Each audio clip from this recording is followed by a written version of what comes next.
leading into the All-Star break after a long season, a lot of games being played, and that kind of carrot hanging out in front of them. John is typical of the NBA season, and you've seen it all the years. At this time of year, after Christmas, before the All-Star break, is probably the toughest after New Year's of any league, really. And it's one where guys are kind of in a malaise and kind of going through the motions. And to get the good teams get themselves ready to play, the consistent teams get themselves ready to play, and that's what we try to do. We hit it at the same time with injuries, but we're kind of bouncing out of it now. I think we can see the light in the tunnel. I think we have, what, 29 games, 28 games to go. And so we can see the light at the end of the tunnel. So that we got to start making some hay, getting together, getting our consistency, most of all getting healthy, getting our rhythm back from our health, and go forward. You are going to get 3 days off to get 2 workouts in. How important is that? That's huge. That's going to be really big for us to get some practice time in.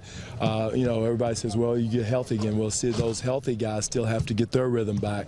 So there's always a two-edged sword with that, and with DeMar and Patrick coming back, getting those guys back, getting them back in the rhythm, getting them used to getting banged and hit, and the speed of the game is going to be important for us. But how much do you have to temper not killing them too much in practice? Oh, we won't. I mean, yeah. Like, it's hard to balance? It's a balance, but again, it's something at this time of year you got to do. I think for us, more repetitions more so than the intensity.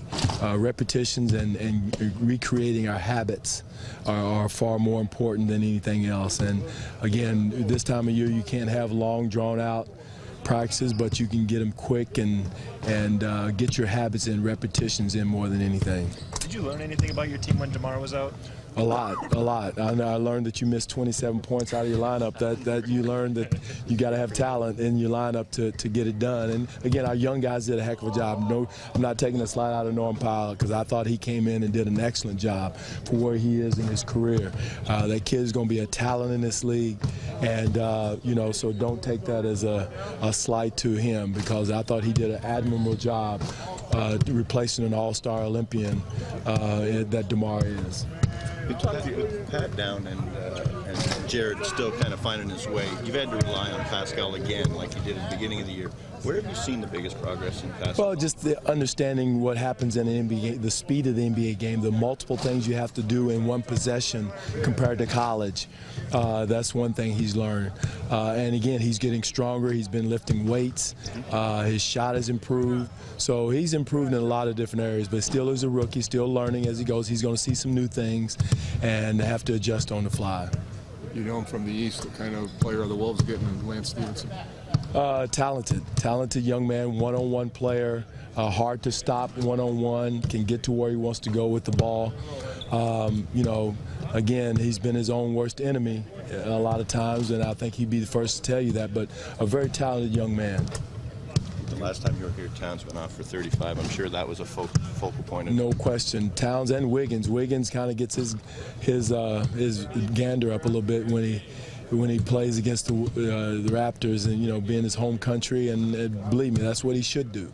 Again, both those guys are very aggressive scorers. They're looking to score. They're the heart and soul of their scoring right now, and doing an excellent job. Wiggins' pick and roll offense has improved tremendously, and Towns is just an all-around. I'm surprised he didn't make the All-Star team, because he's a very, very talented young man. Plus, he's from Kentucky.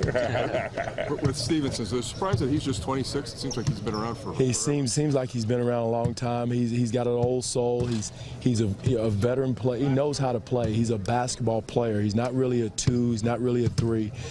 He just knows how to play. And again, I was shocked when you look up and see him coming. About the time you were playing him, but he's a talented player who can have an impact on the game.